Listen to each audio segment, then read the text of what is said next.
Hello and welcome to Baldur's Games. Today I'm talking about my games of the year. I play a lot of different video games for different reasons, so I came up with a few categories to give recognition to my favorite video game experiences of this year. We'll kick it off with the game that I had the most fun with my friends this year.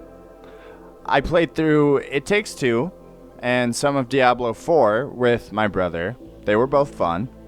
I've gotten a little bit into Deep Rock Galactic with some of my friends, which has also been a blast. But the winner of my Games with Friends award goes to Risk of Rain 2. Risk of Rain 2 is a real sleeper hit, and the super difficult roguelike has quickly become my favorite game to play with my friends. The next award goes to the best indie game that I personally played this year. I played through quite a few classics like Castle Crashers, Dear Esther, and Hotline Miami. I saved the world in Nobody Saves the World, cooked food in Vemba, and guided every spirit through the Everdoor in Spiritfarer. I played Manor Lords, Balatro, and Pacific Drive when they were released this year. Somehow, out of all the games I played this year, I have the fondest memory of a game called Dinkum. It's a little voxel-based farm sim / Animal Crossing game set in the Australian outback, and it gave me a lot of comfort during the cold winter months. It's still in early access, and I'm very excited to see what it has in store. But as it stands, it was my favorite indie game this year. The next award is my Game of the Year of the Year. This award goes to a game that released in 2024 that I played in 2024 and enjoyed the most.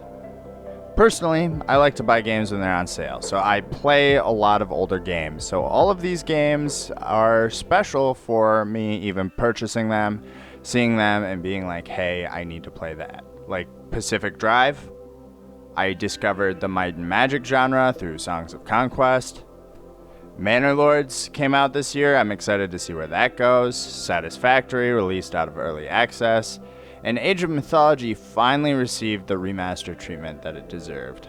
But my personal game of the year for 2024 is UFO 50.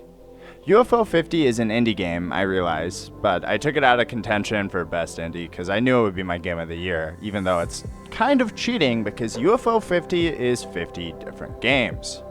Regardless, the experience of trying all the different games in UFO 50 is super interesting, and each of the 50 NES-era games are designed with quality and game mechanics in mind.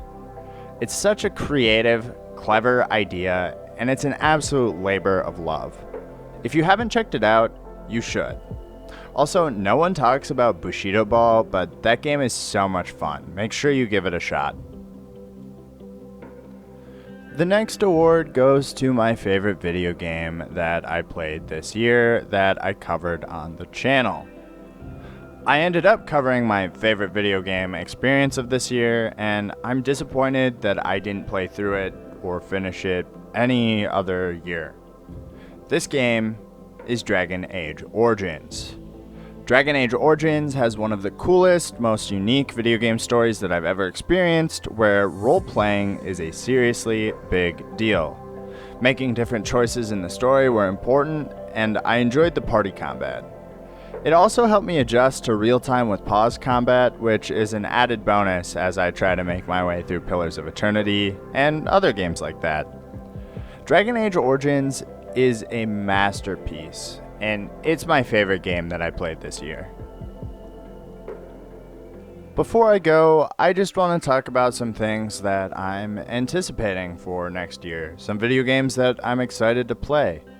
There's a lot of cool games slated for release, and there's a lot of older games that I'm looking forward to playing either more in 2025 or picking up for the first time. The games I'm looking forward to most are the Dungeons & Dragons Ravenloft series, playing through more campaigns in Songs of Conquest. I want to play the Elder Scrolls Oblivion, even before the kind of nebulous, rumored remake announcement. And I always want to play more Divinity Original Sin 2. My most anticipated game of 2025, however, is a new game, Avowed. It's set in the Pillars of Eternity universe, and it reminds me of Elder Scrolls Oblivion mixed with a little bit of New Vegas and The Outer World. I love Obsidian's storytelling and quality of their writing, and the Pillars of Eternity world is a cool setting for a game to take place in. I was really excited when this game was still slated to release this year, and my excitement hasn't changed despite the game delay. If any studio has earned my confidence, it's Obsidian Entertainment. That's my personal Game of the Year awards. I want to know what you think of the games that I chose this year, the games that I loved, enjoyed, and had a lot of fun with. I also want to know what games you played this year. Let me know in the comments below. I hope your new year is full of good vibes and great video games.